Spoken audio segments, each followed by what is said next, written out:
बाबा, हं? आज येताना बासुंदी घेऊन या ना. अगं, कालच आपण आईचा वाढदिवस होता म्हणून आणली होती ना.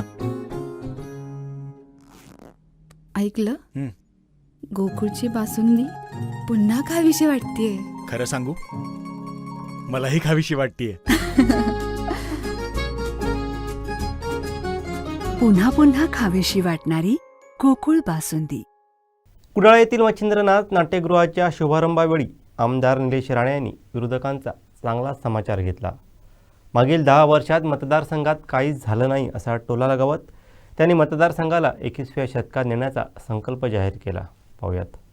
जेव्हा प्रचाराला या मतदारसंघात फिरत होतो, मी आमदार नव्हतो, पण एवढंच लोकांना सांगत होतो की आपल्याला बराच बॅकलॉग आपल्याला या मतदारसंघात आता झाला आहे.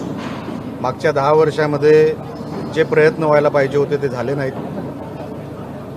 जो एक मेसेज मंत्रालयाला विधानभवनामध्ये जायला पाहिजे की 288 पैकी कुडाळ मालवण पण एक मतदारसंघ आहे, हे विसरू नका, हे सांगायचं असतं, हे तिथे दाखवून द्यायचं असतं. तसे काही प्रयोग किंवा प्रकार झाले नाहीत, प्रयत्न झाले नाहीत. तर मी ज्या गोष्टी आयडेंटिफाय केल्या की मतदारसंघामध्ये काम करायचं आहे म्हणजे नेमकं काय करायचं आहे, कुठल्या दिशेने आपल्याला विकासाचा एजेंडा राबवायचा आहे, तर हे जे काही 10-15 प्रकल्प आहेत ह्याला चालना देण्यासाठी, त्याच्यातून मग रोजगार उभे राहू शकतात, त्याच्यातून पायाभूत सुविधा उभे राहू शकतात, पाणी कुठे पाण्याची अडचण असेल, कुठे रस्त्याची अडचण असेल, या सगळ्या गोष्टी मी निवडणुकीच्या अगोदर आयडेंटिफाय केल्या. त्याचा फॉलोअप सुरू केला, मंत्रालयात सुरू केला, विधिमंडळात तर मी स्वतः मांडले हे सगळे विषय.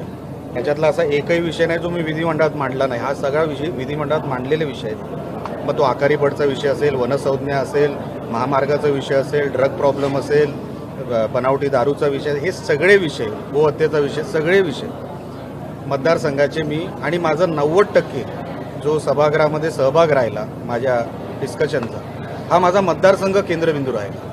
90% जी चर्चा केली ती मी माझ्या मतदारसंघाबद्दल केली.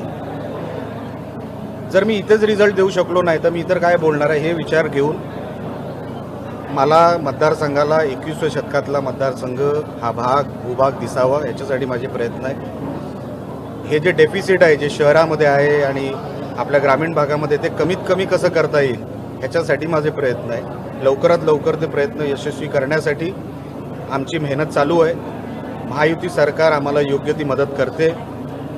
जेव्हा जेव्हा मी पैसे मागितले सरकारकडे, मला महायुती सरकारच्या सगळ्या नेत्यांनी मला पैसे दिलेले आहेत. म्हणून असंच त्यांचं माझ्यावरती आणि या मतदारसंघावरती लक्ष असावं याच्यासाठी माझे प्रयत्न सुरू आहेत.